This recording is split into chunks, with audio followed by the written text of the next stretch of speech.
this is Carolina and welcome to Seasonal Saturdays for Easter. Today I'm going to be showing you how to make this adorable little bunny. I actually got the idea when I opened up my Spellbinders Borderabilities Jumbo Scalloped Border Petites. And it comes with two dies. The one I decided to use for this one is this one. It comes basically, it fits exactly a 5.5 by 4 1/4 page or card front. But for this case, I saw a bunny. I know, weird how that happened, but that's what I saw when I got the scallop.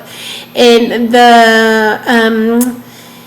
the way I went ahead and cut it out was I just found a piece of designer paper and I cut it out, and I ended up with something that kind of looks like this when I started off. So what I think it's best that if I just go ahead and show you what I started with, and then we can go into how I went ahead and cut it all out and made the bunny ears and all that good stuff. Okay, so you'll need the base, which is this. I went ahead and used my Mind's Eye Abbey Road. Then I used my oval punch from Stampin' Up. Used the large oval punch to punch out 2 out of cream or ivory cardstock. Then the small oval punch to punch out 4 out of pink. And the pink you'll use for the ears and for the feet. And I'll show you in a bit. 2 googly eyes or boogly eyes. I don't know, there's different ways of calling these. Then a little flower punch with the little half back pearl in the middle, some ribbon, and I'm also going to be using a little heart punch for the nose.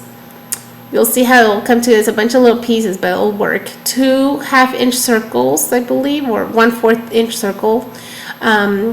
I punched out, and then something for the whiskers. I went ahead and just used this little, I believe they're like raffia or something like that, but you can pretty much use anything just to make those, and then wrap some double-sided tape.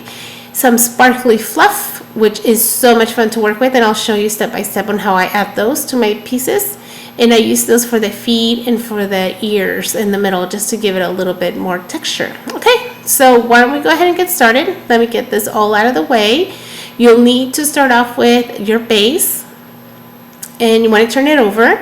Then you're going to take one of your oval, actually take both, and you're going to kind of just position them so that you get this kind of bunny ear look to them, similar to this. Then I went ahead, let me zoom in here a little bit so you can see a little bit closer. Just kind of eyeball it. It doesn't have to be exactly the same. And then I just went ahead and with a pencil traced around it. And I like to do this in the back so that you can always erase it in case you make a mistake, or it just gives you a line, a baseline to work with. You don't have to follow the line exactly. Again, it was helpful to have like basically the shape I wanted to it. Okay, so as you can tell, let me see if I can get a good angle here. You can still, there's the pencil marks. Then you're gonna start just cutting. And the way I like to cut, I just kind of like keep my scissors in place. Let me just zoom out. There we go. And then just kind of move my paper. So basically my left hand, since I'm right-handed, my left hand is the one that's doing most of the work. My scissors just kind of stay in place. And here I am just kind of trimming what's a little left of it. And there you see, there's little bunny ears. Simple as that. Not too bad, huh? Okay, let me get this out of the way. And now we're going to work on the actual inside of the ears and the feet. Since this all has to do with the fluff, I just decided to do all at once. That way, get that over and done with. They can dry while I work on the rest of the bunny. Get a scrap piece of paper. Similar to glitter, you don't want to work on your actual surface that you're going to be working on, just because it will get everywhere. I found any kind of sticky glue, like I used liquid glue here, and Martha Stewart's is pretty good because it kind of lets you control the flow of it. So here I just decided to add, as you can tell, I was quite generous with the glue because I want those ears to kind of just stand out a little bit. So the sparkly fluff, I got this one at Tailored Expressions, and there's different places to get them. Come in different colors and really, really fun to get and to work with. It, again, much like glitter, it just kind of sticks. And what I like to do is just sprinkle it and then just pat it down Oh, our craft lounge also has them. I think they're actually the ones that created it, but I will definitely have all the links to it on my blog for you to check out. Let's see. So then I just tap it and just let it dry for a bit. And the reason I like to work with paper underneath, because as you can tell, look how much is left. And then I just go on to my next one. So you're going to do that to 2 of the ovals. On the 3rd and 4th oval, you're going to use this feet. So here I'm adding glue differently. Let me see if I can zoom in here so you can see a little bit better. Sorry, it'll focus in a little bit. When zooming in and out, it takes the camera a little bit to focus. And here what I'm going to do is add 3 dots. And as I mentioned, Martha Stewart's glue for this particular project works really good because I'm able to control the flow. So 3 little dots on top and then a smaller oval at the bottom. And there's kind of like little footprints a little rabbit would leave. Okay, and once you're done with that, you need to kind of work the fluff the same way. You just kind of take it and just with your fingers kind of sprinkle over it. And once you have it completely covered, get a little bit more, just pat it. Pat, pat, pat, pat, pat. Simple as that. And then just turn it over and just, remove the excess. Okay, so here I speed it up so that, you don't have to watch me do this to all 4 of them. But this is pretty much why I do this on a scrap piece of paper. I managed to put most, if not all of it back. Much like glitter, you'll still have a little bit left. There's not much you can do with it. Okay, now back to our base. Once your pieces are dry, the fluff is in place, you want to just start gluing all the little pieces together. This is why it's important that you just do it ahead of time, because then that way you don't have to worry about taking out stuff, cutting, punching stuff out, and all that good thing, all the good stuff. Here I'm putting the pink piece that we just finished, and if you're doing this ahead of time, then you would just let it dry, like I said.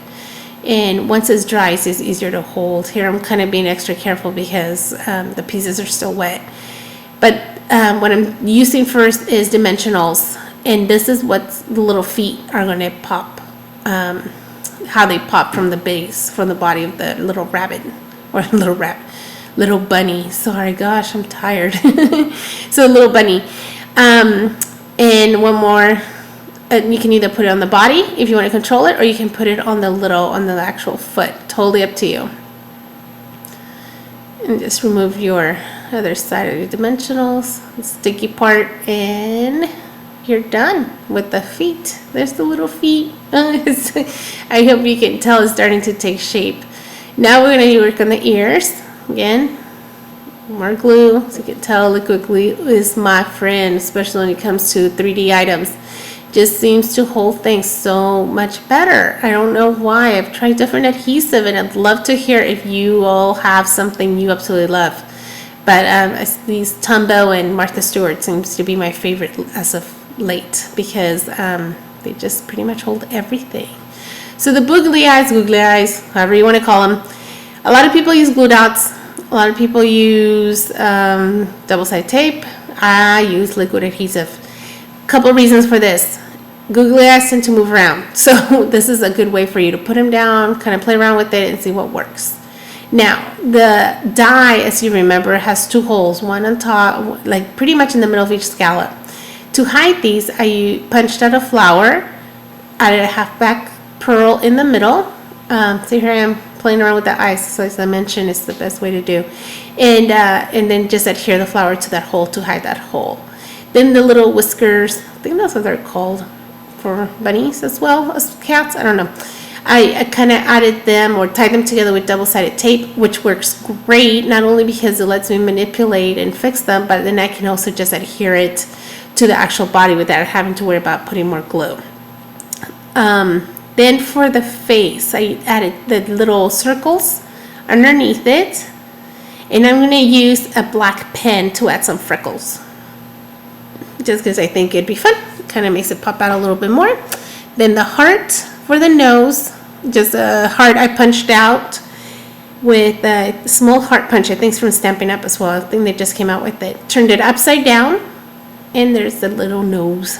The last thing I needed to add was a little bow tie to cover up that hole, and with that, you are done. There's your bunny. Hope you have fun making these. Thanks for joining me. Bye-bye.